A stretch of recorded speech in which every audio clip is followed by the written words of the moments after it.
Oh, I just completely. I don't have one. You're good. We started, we did all those updates and everything. Good afternoon, everyone. My name is Alan Parker. I'm a member of the Idaho Resources Board. We are here today in Idaho Falls as scheduled for a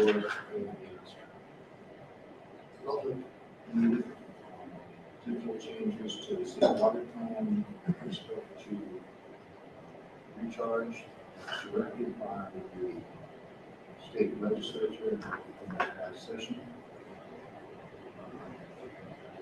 First portion of this presentation will be a brief description of the state water plan, those changes, which plan I know, and then we will open the floor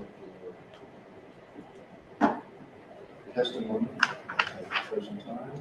And anyone signed up to testify here in Idaho Falls, and so we don't have anyone here to testify by the time testimony will be closed.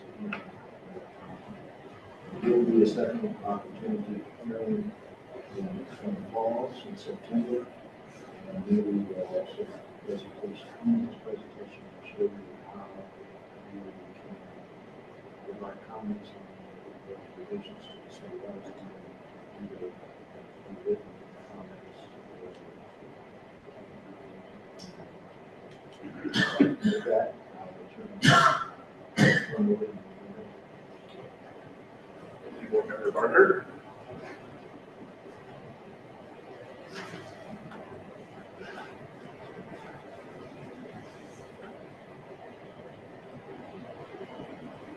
Just share my screen.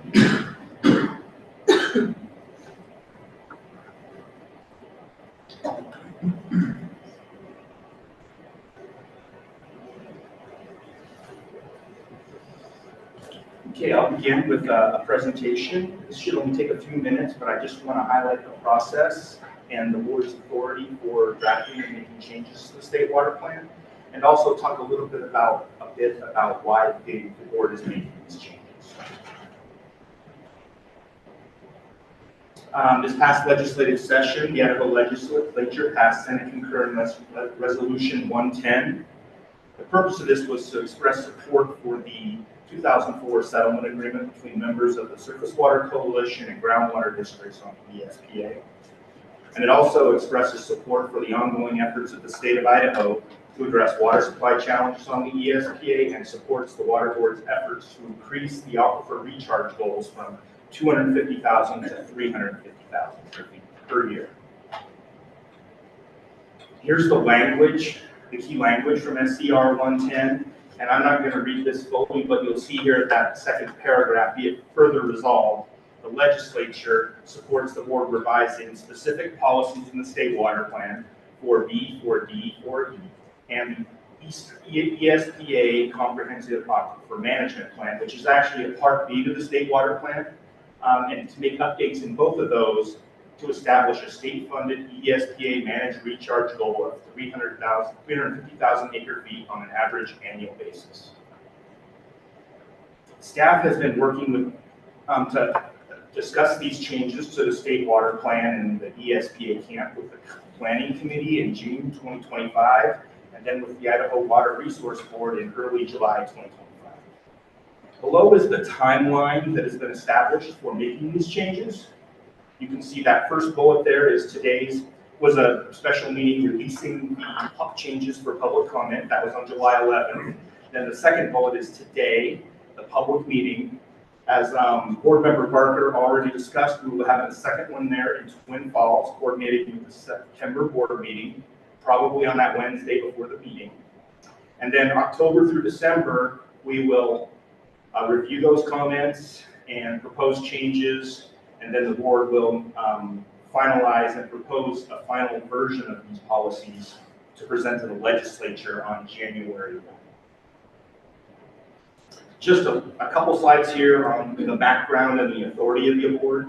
Article 15, Section 7 of the Idaho Constitution The State Water Resource Agency shall have the power to formulate and implement a state water plan for optimum development of water resources in the public interest.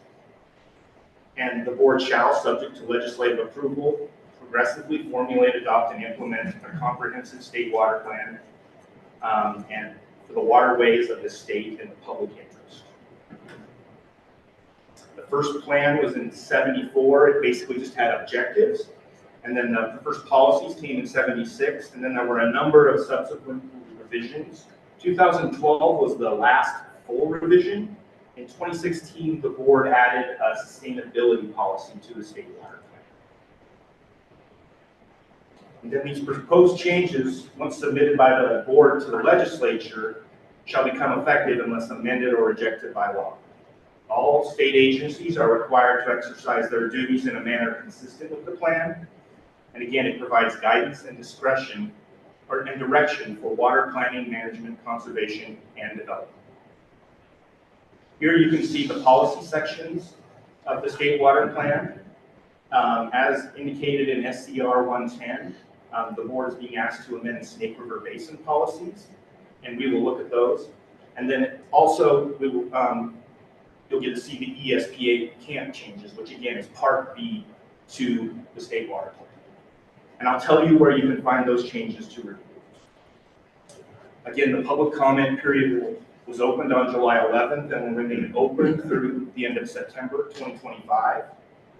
I've got here on the screen the ways comments can be submitted. You can do that via email, via standard mail, through testimony at one of the scheduled public hearings.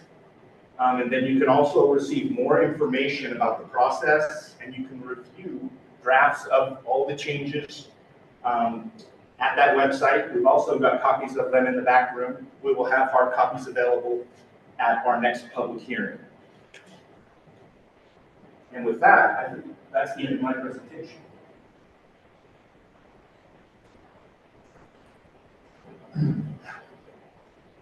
Thank you, Neely. And I think when people go to look at the proposed edits, what you need to understand is that these are simply proposed edits that the board committees have worked upon with the staff. These are not final. These are subject to public comment. We want to know what you have to say about these proposed changes. We are not proposing to amend any other portions of the state water plan other than portions of section 4 that were directed to examined by the legislature. So please, if you have the opportunity, look at those edits. They are specific to the changes in terms of adding an additional storage, an additional storage goal for our recharge projects, and associated with that main effort. Without any further ado, we have no one here to testify, so we will close the public hearing.